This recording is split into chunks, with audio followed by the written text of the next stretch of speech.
Thank you. I sent a You're text good. message. I don't know about Cheryl, but You can take them home and make one. I know she's doing interviews, maybe she's still tied up. would Emery be there too? Everyone is there now. Okay. So, but that's what we're doing. So, okay. So we're gonna skip approval of the minutes. Right. We'll go right to Alan at Colliers and schedule Schedule. update. Okay, we have the colorful 11 by 17 that you can see with our current status bar of today's date. We're right in the middle of doing this, the construction documents, the 60% construction documents. And then if you take a look at the detail, which is the one that's highlighted, I'm holding up. Take a look at that one. You can see the highlighted bar that we're scheduled to send the 60% construction documents to the estimators next Wednesday, July 27th. We're going to receive those estimates back on August 10th and have another reconciliation meeting on August 16th and submit the package, the 60% construction document package, to the MSBA on August 19th. So those are the what's coming up in the next 4 or 5 weeks, just so you get a sense of where we are. So everything's tracking along on schedule. Nothing has slipped schedule-wise, per se. Alrighty. Now, is this one of the reasons why the bids tend to be very solid, because they're continually checked up on like 3 times before they actually go out? Well, we run them through the estimators that many times just to make sure that we're still on budget. And, Yeah. you know, unless something goes far afield or there's a real, you know, inflationary period or something like that, yeah, they're pretty tight by that point in time. And all the surprises should be gone by the time we go out to bid. So it's belts and suspenders. You don't want to be going back to voters for asking for more money, which is Nope. the worst thing that could possibly happen to a project. Alright. The next thing we have to do is get ourselves ready for bidding. And what we have here is a schedule for pre-qualification of the filed sub-bidders and the general contractors. We'd like to tonight, if we have a quorum, establish a pre-qualification committee. It's required by mass law that it be one person from the OPM's side, which is Tim Alex from our office is going to be handling that. One person from the architect's office, which Helen's has volunteered to be part of that. And then 2 people from the committee.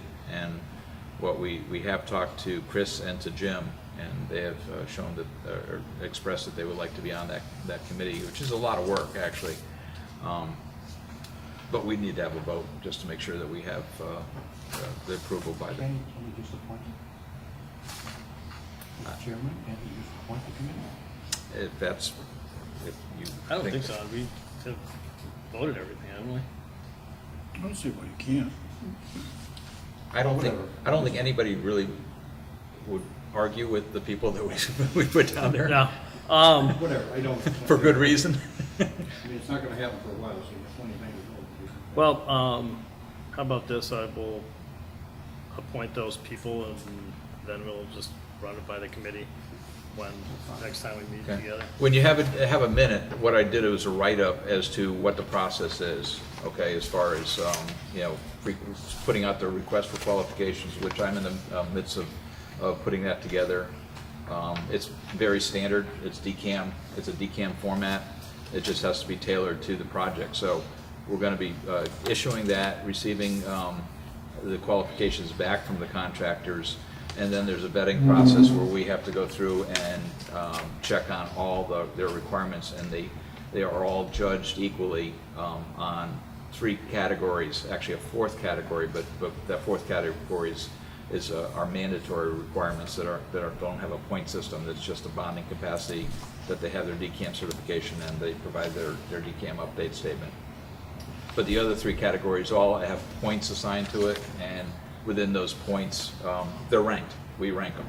And The process of actually getting the bids and looking at the bids and evaluating the bids and choosing somebody, is that strictly a town process, or is that something which the MSBA checks at every step of the way? For example, the thing I'm thinking of is that when the school committee, building committee started off, there were interviews for project managers, fixing and something, and turns out that the MSBA had some requirements that they never told the committee about keeping records and so on. And is that same thing expected? They want to see all this stuff, yes. They will not get involved in it, they will not be part of it, but they want to see that we did it and we followed So mass some law. detailed record keeping is going to have to be Yeah, and this is the start of it, to have a schedule of, that we're adhering to, the format for the process, and that the people on the committee that we're putting on this, on the pre-selection committee, have been, properly appointed, and that we put, we will send them copies of the request for qualifications, so that they see them. We don't usually get any responses back, but there's two requests for qualifications, one for the general contractors and one for the filed subbidders. So they're both almost equal in verbiage. And that we're looking to advertise that in the Central Register on August 16th for an August 24th publication, as you can see from the schedule. And then we have at least a 6-week period here that from September 14th to October 21st to evaluate all the proposals we receive back in, which is a healthy amount of time, but there's a lot of work that's involved in doing those reviews. So at that point in time, once we grade them and we send them back whether they're qualified, pre-qualified or not, those are the people that can bid the project. Who, does the committee as a whole do that, or is it a subcommittee that looks at it? No, this subcommittee, The qualification subcommittee will also do this. yes, I will be writing the request for qualifications, and then we'll have a meeting. I'm looking to have a meeting somewhere around August 16th for this 4-person subcommittee to review that request for qualification and make any edits to it that they deem are necessary. But it's so standard to the industry that you know there could be a word here or a phrase there that may want to be tweaked, but for the most part, it's pretty standardized. So the pre-qualification committee actually is much more than a pre-qualification committee. In what sense? Well, it's going to be evaluating the bids when they come in. No, this isn't the bids. It's gonna say who is allowed to Well, it's going to be bid evaluating what people send in for their qualifications. We're going to evaluate their qualifications and determine from those qualifications whether or not they are. It's graded that they have to make 70%, 70 points out of 100, or they're not allowed to pre-qualify. They're all, and that's all written in this verbiage if you read it. There's also the 3 categories. There's thresholds on each one of those 3 categories. They have to meet that threshold, or they aren't allowed to be pre-qualified. So not only do you have to pass all 3 of those categories, but then you have to pass 70% of the overall as well. Thank you. When the actual bids come in, is that a committee as a whole work? That's a public bid opening. So that's public bids. They'll be open and read aloud, and they'll be tracked and written down on a bid tabulation form, and then we have to go back through and vet through those to make sure that everybody carried everything. It's usually pretty obvious as to who the low bidder is, but it's a process that you don't just that night say, okay, there's the winner. You might, but not usually. Usually take a couple days to study them. But the award comes back to the state. The award will come back to this table we'll make a recommendation as to who the low qualified bidder is, and the committee will make a decision that they agree and vote to accept that bid. Okay. Good. Gotta say that, I don't know, is it still called Mosier School? It started looking good over at South Hadley. Oh, planes, you mean? Plains, yeah, it's Oh, yeah. sorry. Thanks. It's okay. Because I've been driving by it quite a bit, and now that more and more of the junk is out, I like Seems it. to be paved now. The sidewalk helps.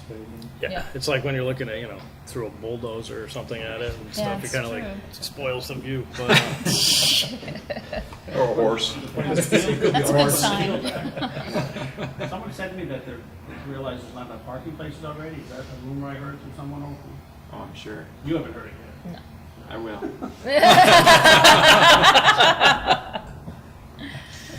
They hired additional people, that means additional cars or something. It's always something, right? It's always something. You're up, JWA. We're up. Great.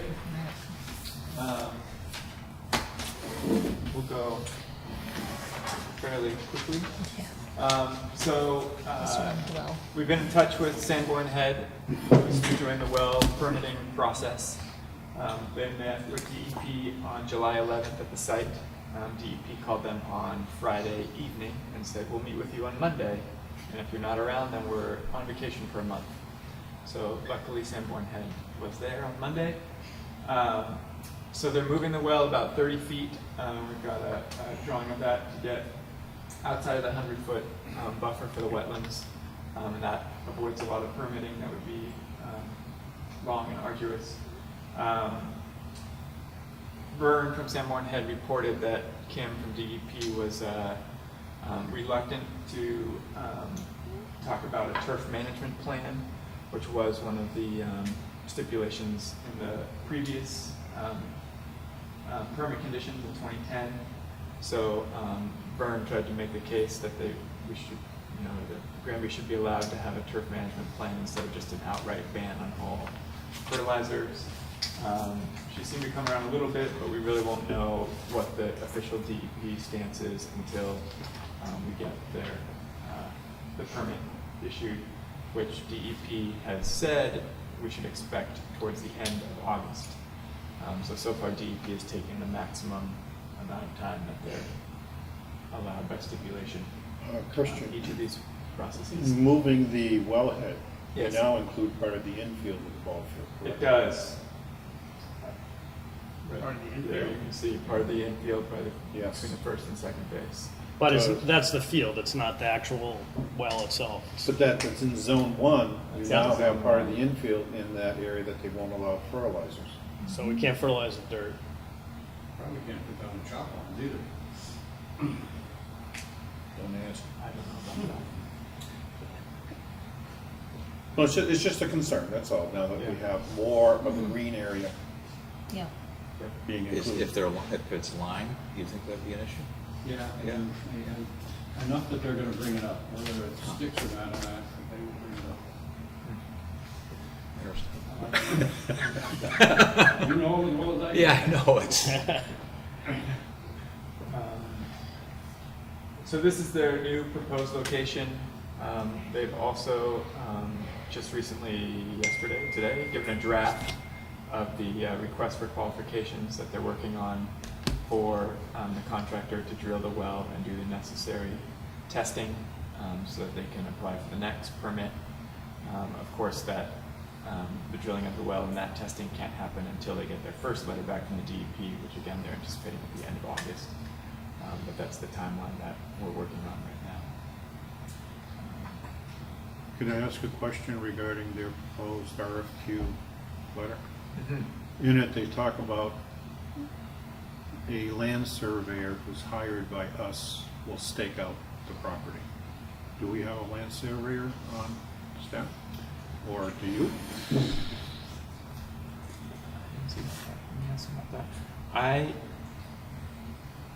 I'm just, I was reading it a Right. little bit, and I'm just, Berkshire Design has already done some survey work, so I don't know if that is sufficient or if we need well, to do it just says that the additional. site will be staked out by, the proposed well location will be staked in the field by a land surveyor retained by the project proponent, which is us. we have budgeted survey as supplemental services for you guys. I don't know if Berkshire's, I don't think Berkshire has maxed that out. No.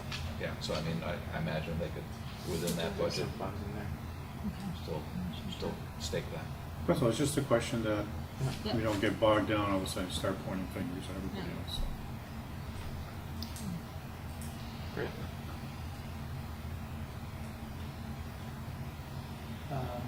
So any other well questions? It's just a short update on that. The well's good. That's good. Well as well. Well, Well done. So easy. That's the one I So should have easy. said. Right, you got it. I'm not feeling well. It's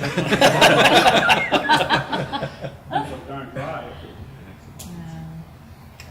Um, So we're going to kind of go over through the plan and also talk about the subcommittee update. We met with Cheryl and Jim and John Sullivan and Jen. I don't remember The the date. 30th of June. 30th of June. Yeah. So we'll kind of an update from that meeting and of what happened at that meeting. So we're still looking at finishes, quite a good deal, especially flooring finishes. So this is kind of a graphic depiction of it. We're looking at sheet linoleum in all of the hallways and the classrooms. We've got a smattering of colors over there that seem to work well, and again, orienting the colors by what area you are within the school. So we'll zoom in to kind of how you enter the school. So the first was the administration area. I don't know if, should we show Sure. up on top? Sure. So you come in on some walk-off. The first area in the vestibule will be a walk-off grate, which we don't have a sample of, but grate is that linear grate that will help scrape your shoes off as you come in. Then as you take a left into the administration wing, you'll be on tile. This is one of the or equals that we recently got with a much bigger sample of the one that we're hoping to get, but this one is pretty similar. So we'll have that tile in front of the circular, or in front of the main administration desk. Nice, sturdy surface. And the rest of the administration will be carpet, which is that as our basis of design. And then when you walk back out, after you get checked in at the main front desk, if you walk back out into the lobby, then you'll be on the walk-off carpet, which we can pass around, but it's got a tooth to it. Scrubby stuff. So that'll help scrub your shoes for the next 20 feet before you go back onto a tile surface again. It's both a LEED requirement and an MSBA requirement to have this kind of material to get all the stuff off, most of the stuff off of shoes. So it's an anti-pollutant kind of healthier building kind of measure. So in the administration wing, we have carpet. That carpet throughout can be carpet squares. So if one gets stained, you can just pull it out. Except for we have a little kitchenette area and file storage, which is down here. So that'll be linoleum near the wetness of the sink. And then in medical, will all be linoleum. And then of course in the bathrooms, we'll have ceramic tile. We'll go into a little bit later the walls of those bathrooms. So this is going in, so we've now come into the vestibule, and we're entering the lobby here. So this is the lobby with the gym to our left, this is the floor plan, and this is the reflected ceiling plan. So we'll have a ceiling in this portion of the lobby that's at about 10 feet high.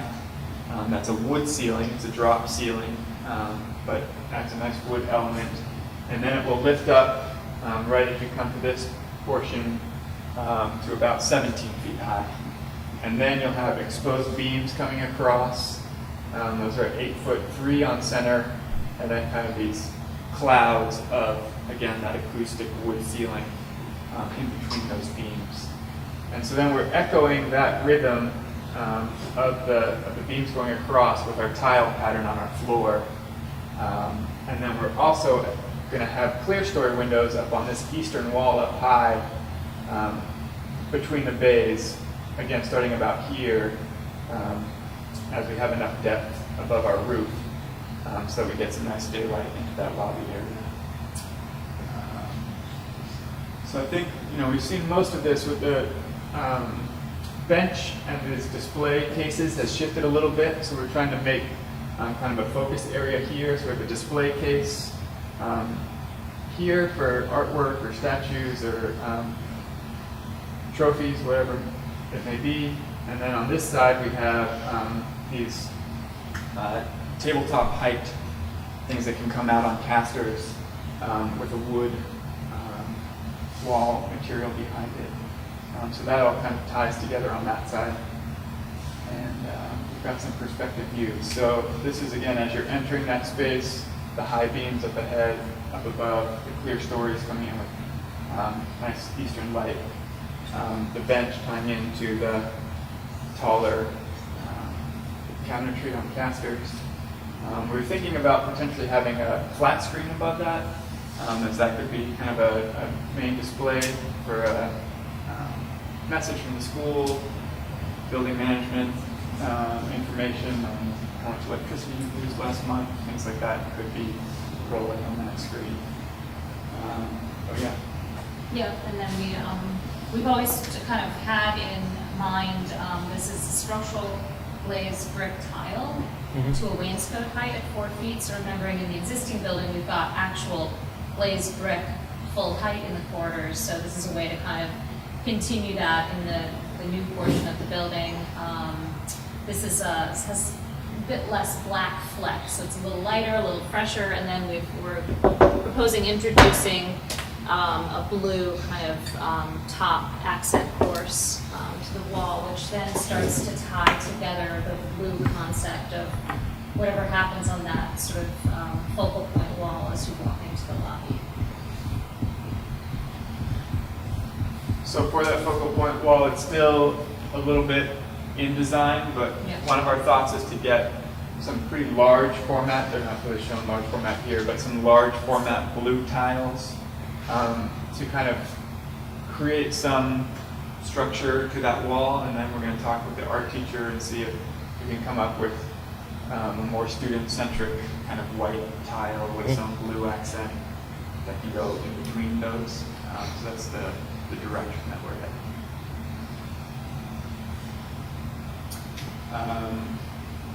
This is from the other way, looking back towards the front door, looking towards the display case, and then down the hallway towards the pre-K kindergarten wing. So you can kind of see how that area feels. And then on the other side, looking towards the gym with that band of wood to accentuate the rollout cabinets and the flat screen in the middle there. That's the rough direction we're heading in the lobby. Any questions on that?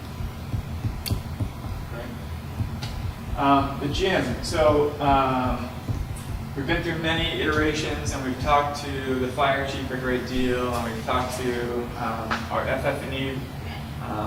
Stepfor and Associates have been really helpful in thinking about storage in the gym. We had storage under the stage, and we were fighting for that for a long time. The fire chief really didn't like that idea for a variety of reasons. Mostly because it could not be sprinkled and had to be non-combustible. That has eventually gone away. So we're now thinking that we'll build actually this area up and a little bit to the north of it as well, and just have that be slab on grade with a wood floor on top. So that's nice because now the floor won't echo like it can if underneath it's hollow.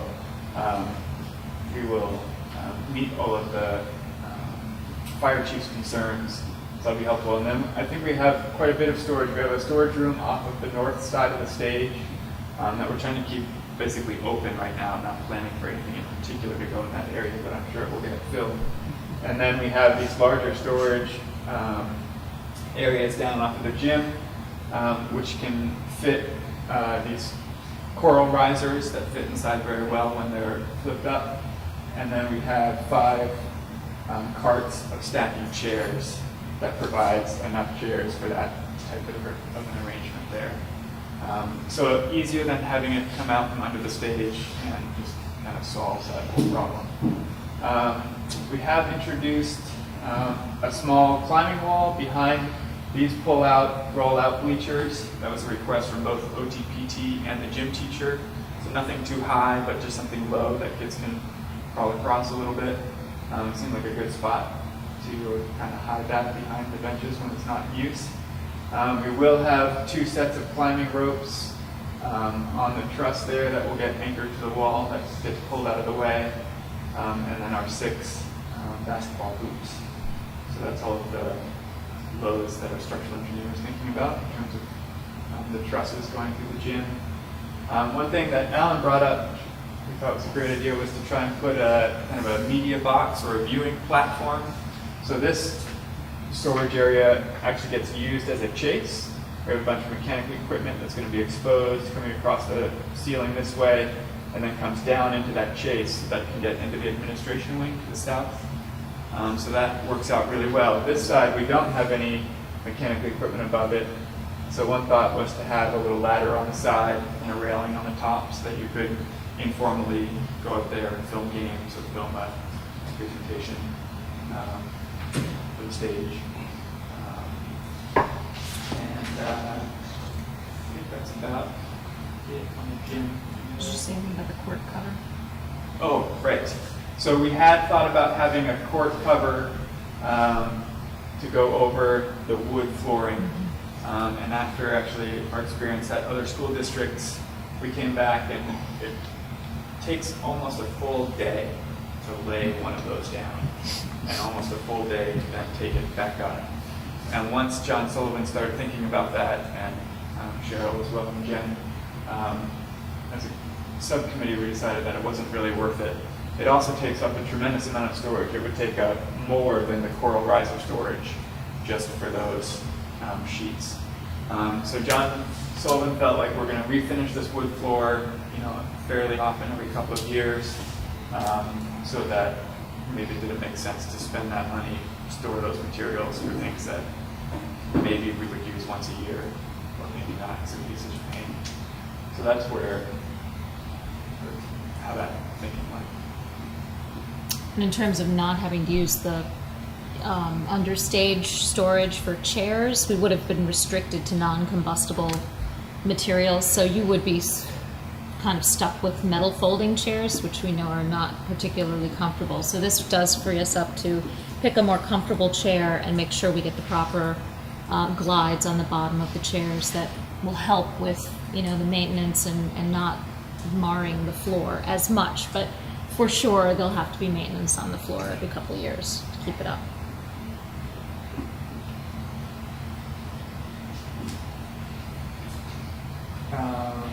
Cafeteria. So cafeteria was another area where we focused on the subcommittee. In terms of flooring, we had a much more intricate pattern, and the subcommittee felt that we should simplify it a little bit. So we're down to 4 colors. Both of these are shades of purple, with one stripe here kind of delineating the hallway, and that lighter will also get incorporated into the stairs going up to the platform. Jim had mentioned the idea of having a wood finish on the platform. We looked into that, and I think we can do that. Just a parquet type wood floor that gets glued right down to the slab, and we don't have to fiddle with these stairs too much in order to make up that height difference. So I think that would be a nice finish on that platform. It won't have any give to it like the stage by the gym will, but it'll still be a nice surface. So again, kind of excuse the pattern here. That's just part of our drawing legend. It's sheet linoleum, so you won't really see any rectangles within the floor. You'll just see the long linear lines of the linoleum sheet. Questions on that? These are the colors that we can pass around. Forget we passed it around at the last SPC meeting. No, pull those up. So this is just the same plan with the furniture. Looks like we have enough room for the tables, and then with the chairs set up on the platform. That's one option for the music instruction. And the purple just leads to the door. Yeah.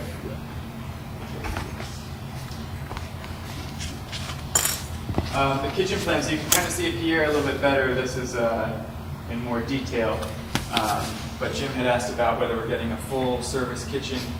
And so we're right on the cusp of, we're at the kind of low end of a full service kitchen. We still have some big equipment like a slicer, and I think there was one other larger piece of equipment that they're just going to have at the high school.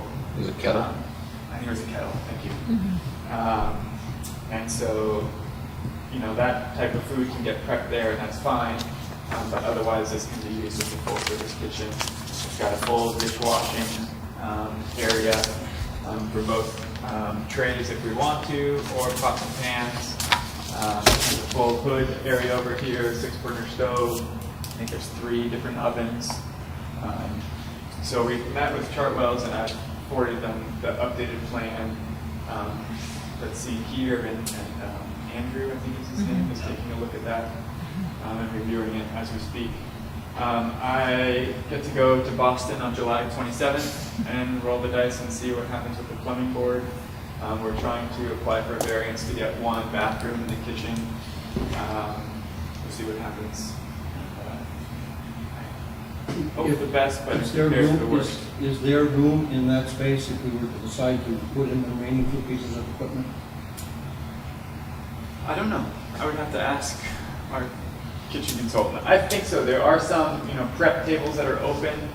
I know also that they decided that some of the prep tables, the work tables, are in good enough shape that they'll reuse some of the existing ones. So we're able to save some dollars off of the kitchen budget that way. If Emery's here, we got a quorum. I'm gonna think, Oh, he's just got home. much so- closer to a foot you can get would be the best thing for the next 50 years, just in case things change on the high school side or something. Right. I don't think we're gonna get caught short there. But I'll ask John about that.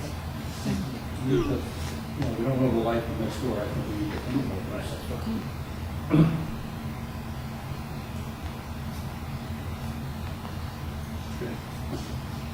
If you were only to go to 1 lavatory, would that give us additional space in that kitchen? It more gives you kind of like back of house space. So lockers and mops and things of that nature up in this Kind of area. up there. We're a little bit packed in right there, so I think it would just give you a little bit more breathing room in terms of deliveries coming in and things of that nature. what do you do with the boiler, the boiler room? That becomes a shipping and receiving room. So you filling that in some kind of way or whatever? Exactly, that's going to be a new slab on grade. And we have a new roll-up door. There's a perfectly sized window. It's right there, 6 feet by 7. So we'll have a nice roll-up door right there, and we've got a new sidewalk coming straight down to it. So trucks won't be able to go in, but you can wheel your shipping pallets through there.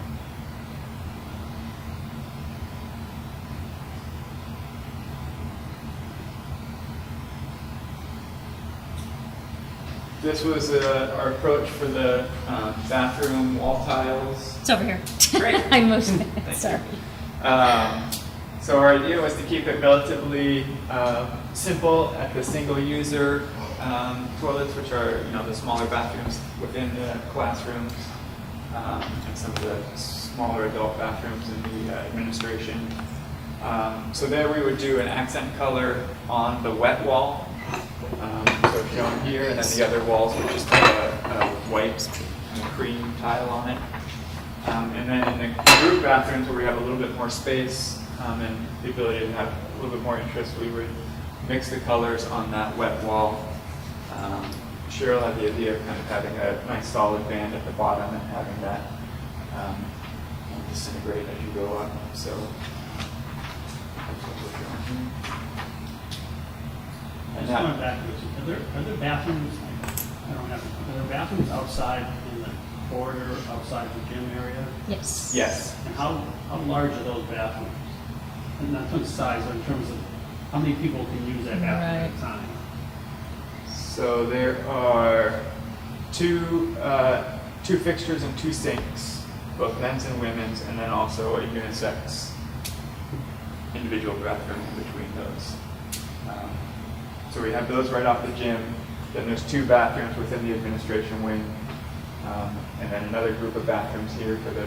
Well, I just think sometimes we ran into that They're problem fun. when we started having plays at East Meadow, and all of a sudden we realized that when people leave at intermission time, Right. there were really just 2 single bathrooms, 3 as it turned out later, 3 single bathrooms, and we realized you had to open it up and let people go to the regular kids' bathrooms.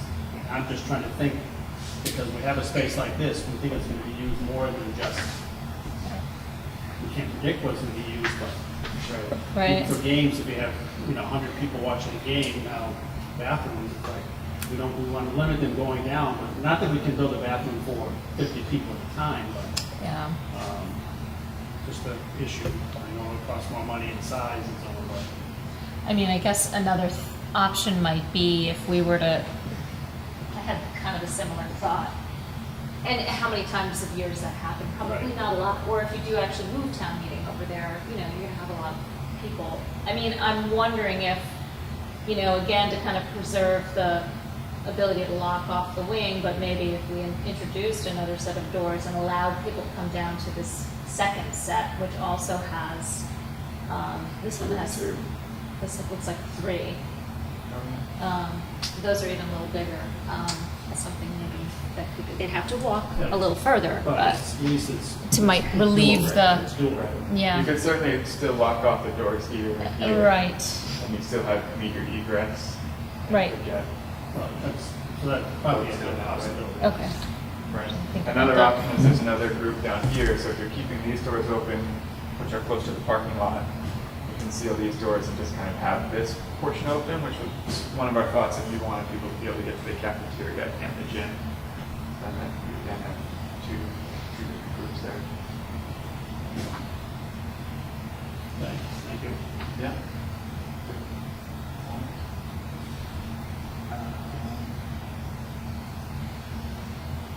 Permitting. Yeah, sure. So there are a couple of things, or a few things that are in the works right now. We do need to go before the planning board and do site plan review.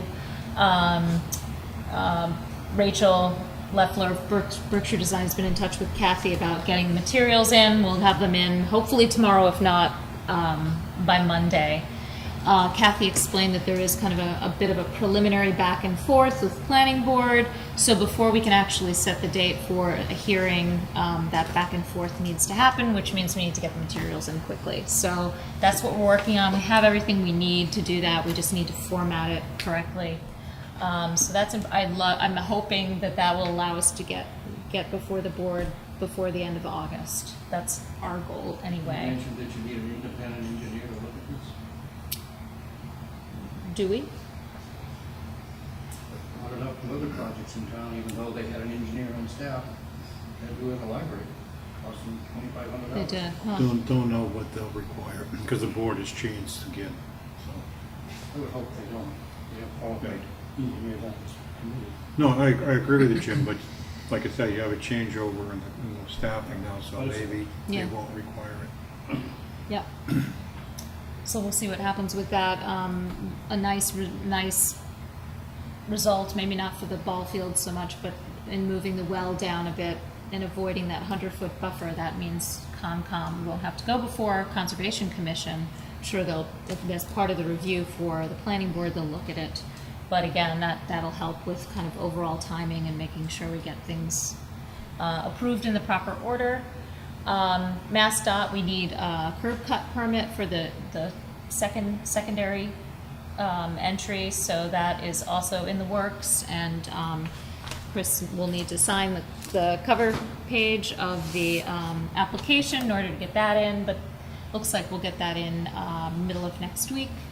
And then septic permitting, so Berkshire Design is responsible for that as well. They've been kind of watching what's been happening with the DEP and the well, and having them sort of go a bit in parallel was helpful. And again, that is another one where they've got everything they need now that they know where the well is going to be located to kind of keep that moving forward, and that one should also go in middle of next week. Is the septic purely local approval, or we have to go through? No, septic is DEP. Yeah. Yep. So those are all the items, all the different permitting things that are in the works. Come on down. I didn't want to start the crowd. Emory has a new commute, which is longer. Wow. So that's So proprietary items, this was another issue. So we just responded to the MSBA design development comments, which were long but not substantial, I guess I want to say. They seem to have missed a few things in our package, and anyway. They wanted an official town document from an elected board, not from Ad hoc committee. an ad hoc committee like the school building committee, to truly, officially, in concrete terms, approve our 3 proprietary items. So we have roofing and temperature controls in the phone system, which Chris and Mark got approved at the last selectmen committee, so it's great. We're also looking into the security system. John Sullivan mentioned that there's a pretty new state-of-the-art security system that's at the high school that deals with the high school and has the capacity to deal with a much larger system than just the high school. So we still have to connect further with him. We will list, I think it's S2 is the manufacturer, we'll probably list them as our preferred manufacturer, but we want to make sure that we get enough information in the specifications that they can choose another system that'll just communicate with that. And same thing with lighting controls, is that we would like to have lighting controls that speak with automated logic so you can control the whole thing through one interface. But I don't think it's necessary to have the lighting controls themselves be proprietary. So we're working through those items in the specifications. We're also working with the district on a salvage list. So whether the town or the district wants to use items that they want the contractor to pull out, or if we're reusing them in the project.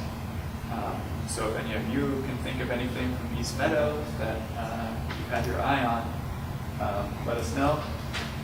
So telephones, we're going to salvage for use in the district and the town as a whole. You know, we're going to get a whole new phone system.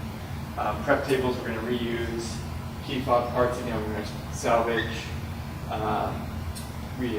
Some of the painted tack surface in the hallways up near the art room, they've just recently redone. They look really nice, so we're going to reuse some of those panels.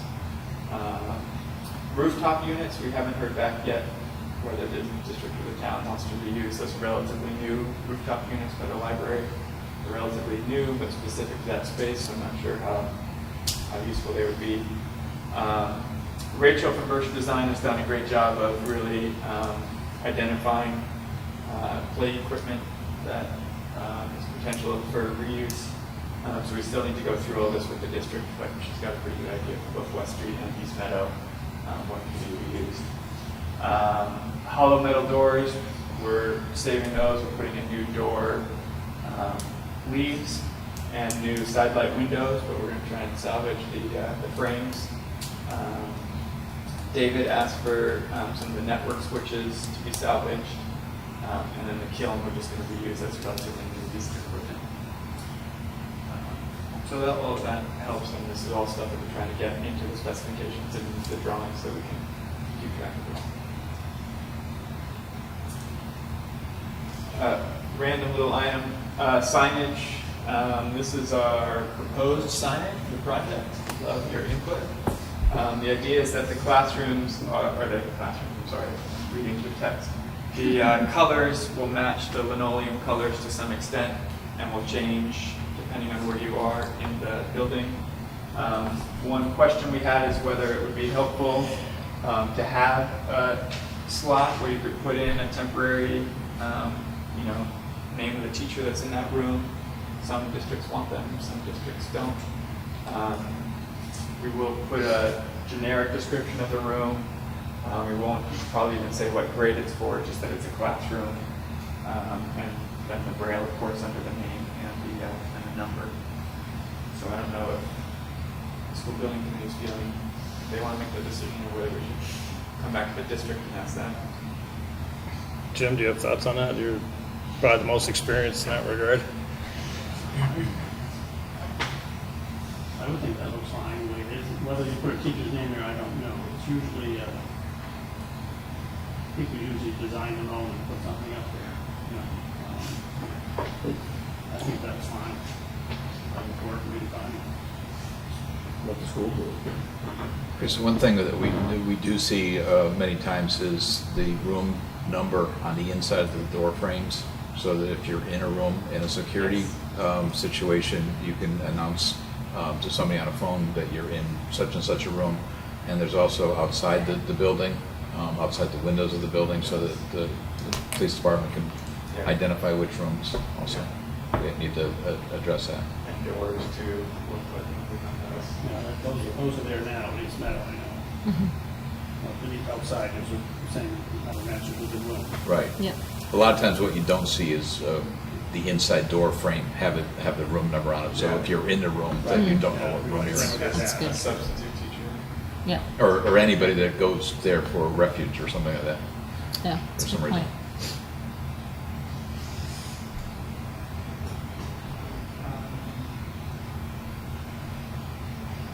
So we've asked Cheryl to try and have a meeting with the teachers at this tough time of year, but hopefully in early September, because we're getting close to really wrapping up our drawings. So the idea is that we'd like to meet with the teachers and I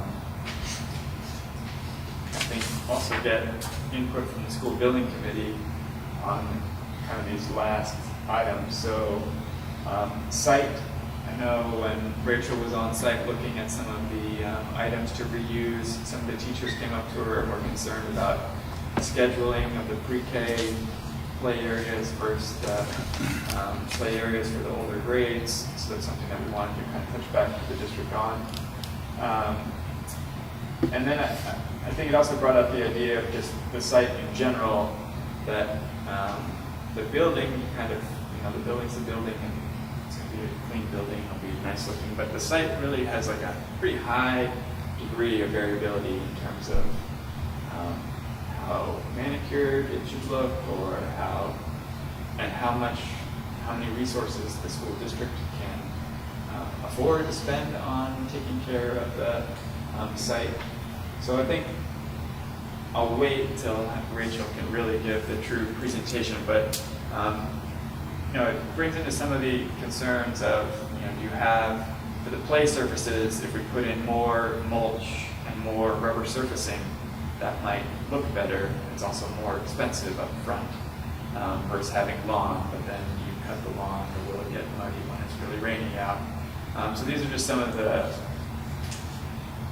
conversations that we'd like to have now, and try and get as much input on beforehand. So that's both with the school building committee and also with the district, of course, on their maintenance in particular.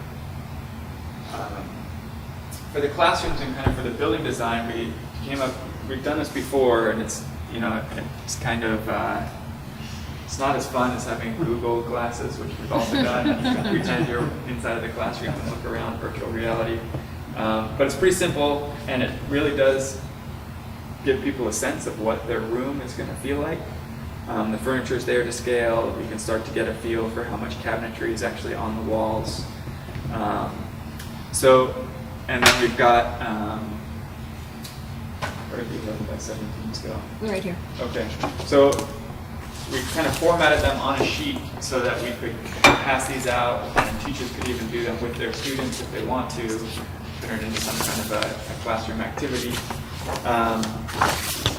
But I think it would be great to meet with the teachers and kind of go through these rooms. So far we've done a music room, a standard renovated classroom, pre-K classroom, and first grade, second grade classroom in the addition. We can build our own. Is this my homework for tonight? Thought about bringing scissors and tape, Cut but holes in tape. But what we'd really like to get from the teachers is, we got input from them, in the spring, and then we recorded that. We have pretty good notes from that, and we're trying to respond to that as closely as possible. But sometimes the teachers were vague, or sometimes we've had to reinterpret what they wanted. So it'd just be nice to check in one more time. So we're hoping for that meeting in September to get final input on things like the whiteboard and tackboard and storage and student cubbies and things of that nature. Probably always thought it was never enough storage. yes. There's never enough, and so, but by Teachers have showing many them, stuff sometimes, they sit there and haven't used it in 4 years, you really Yeah. don't need it. We know. Put that note someplace we can't find it. Right. It's different in the high school because I've been shedding. I used to have it was as long as this file cabinet, 4 drawers. Got rid of it. I'm getting rid of file cabinets now because I have it all on computer. Yeah, that's nice. Well, I think like with to these- collect things, there's so much stuff, I said, you look at it after years, there's so much dust over it, I said, how would you ever use that? Right. You don't really need it, I could take it out of there and you wouldn't miss it. That's right. I think when you start seeing these and seeing how much cabinetry is on the walls, you start, I think, you know, you can understand that you can have another wardrobe closet, but then you won't have a whiteboard there. Right. And it starts feeling a little too claustrophobic. So, just getting that feedback would be Well, helpful. once they do all this move, they're gonna be cleaning out a lot of stuff and realize, I'm no reason to move this here or there, what am I gonna do with it? So they'll hopefully do some self-cleaning. Well, East Meadow, remember, they're gonna move twice, so They they're better start gonna, now. Someone better start now. yeah. And then you will start getting initial input. We're still deciding on whether our FF&E consultant will need to be at that meeting, but just to start getting an idea for how much furniture is fitting in the room. Again, we got initial input on that in the spring, but everybody wanted 4 breakout tables and desks for 22 students and this and that. And so once you start seeing it in the classroom to scale, you get a Are better you using any understanding. of those desks that are there? Some of those are not that old. You know?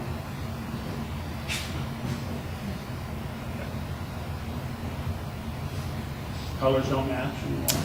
It's not even that. It's, well, I mean, a decision has to be made at some point. I mean, kind of like the salvage list. If there are pieces that are worthy and make sense and unique, then they really should be included and considered. However, oftentimes districts want to try to make everything sort of equal. So if you have some classrooms with the old stuff, even if it's not that old, and some with new, it causes issues. So we've found in a lot of other districts that the wish is usually just to be equal and start new, so everybody gets the same thing.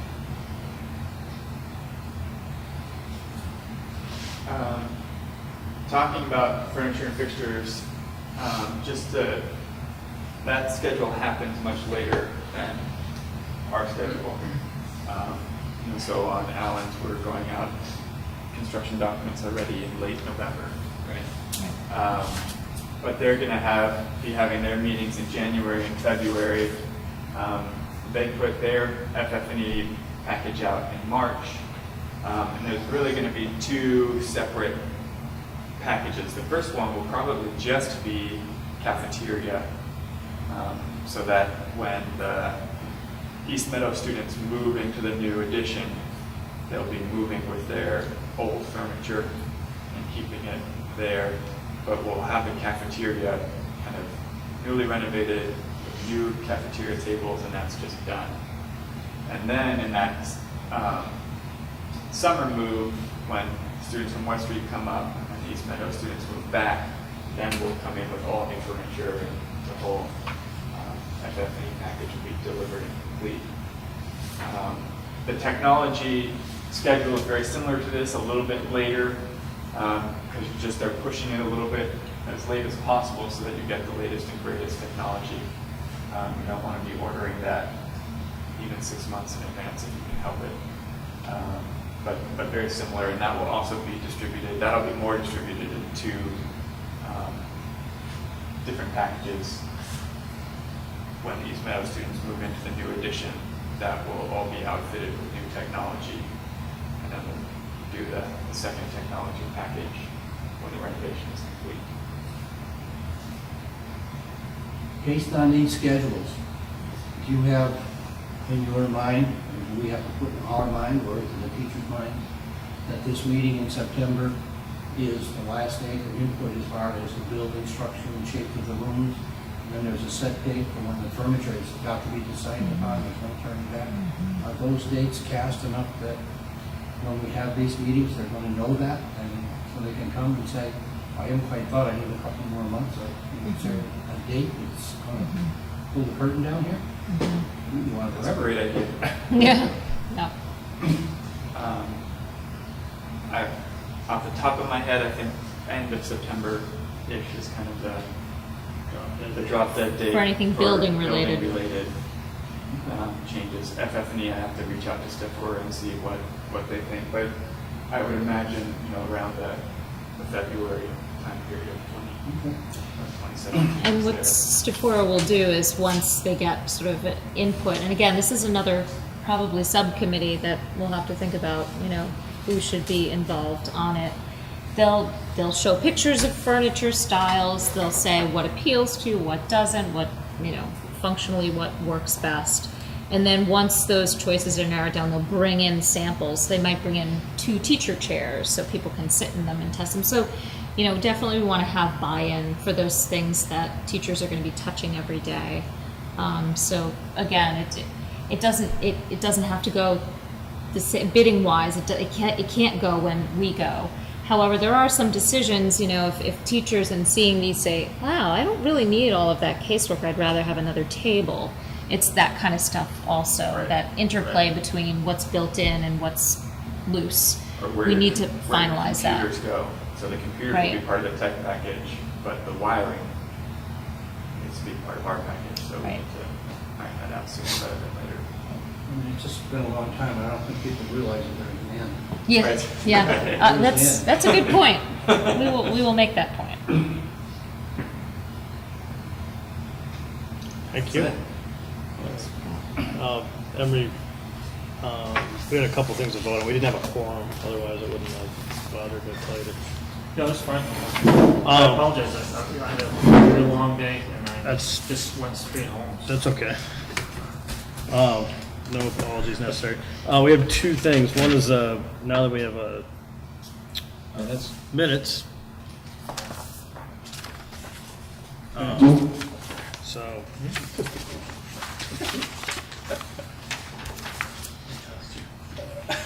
I'll take a motion on those when everybody's ready.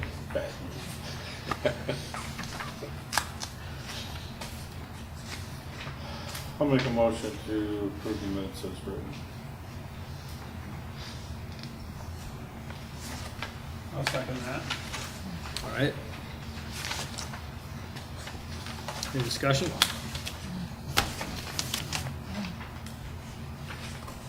All those in favor? Aye. All right.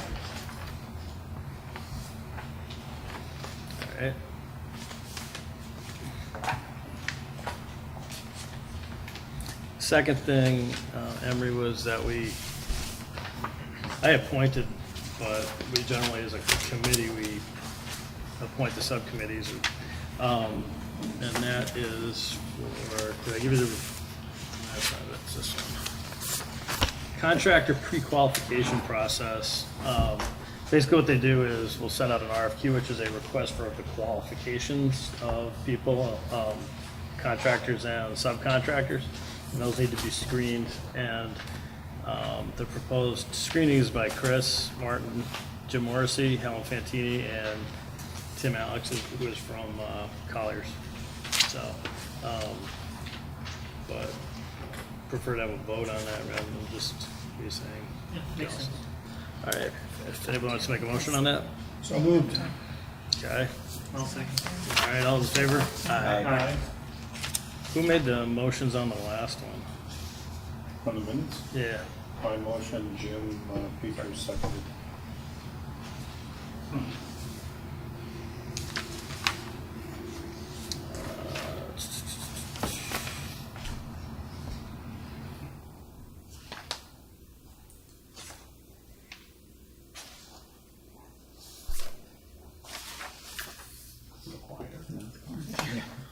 a lot quieter.